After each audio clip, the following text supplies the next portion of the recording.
আসসালামু আলাইকুম। আজকে আমরা কথা বলবো গলায় মাছের কাঁটা আটকে গেলে কি করবেন এই বিষয়টি নিয়ে।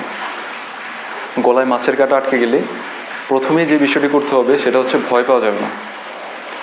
এরপর পানি দিয়ে গড়গড়া করবেন অথবা জোরে বাহির দিয়ে কাশি দিবেন। সাধারণত এভাবেই কাঁটাটা বের হয়ে যায়।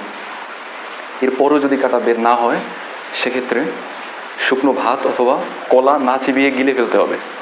অথবা যেটা করতে পারেন সেটা হচ্ছে ভিনেগার বা লেবু পানির সাথে মিশিয়ে গড়গড়া করবেন। এতে লেবুর মধ্যে যে অ্যাসিড থাকে এই অ্যাসিডটা কাঁটাটাকে নরম করে দেয়, ফলে কাঁটাটা বের হতে সহজ হয়। এত কিছু করেও যদি কাঁটা বের না হয় তাহলেও ভয় পাওয়ার কিছু নেই।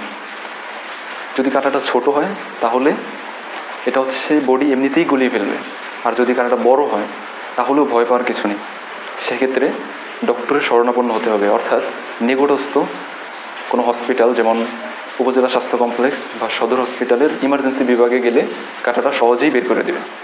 যেহেতু আমরা মাছে ভাতে বাঙালি, সেহেতু এই ধরনের পরিস্থিতির সম্মুখীন আমরা যে কোনো সময় হতে পারি। এজন্য এই বিষয়টি সম্পর্কে জেনে রাখা আমাদের সবার জন্যই গুরুত্বপূর্ণ।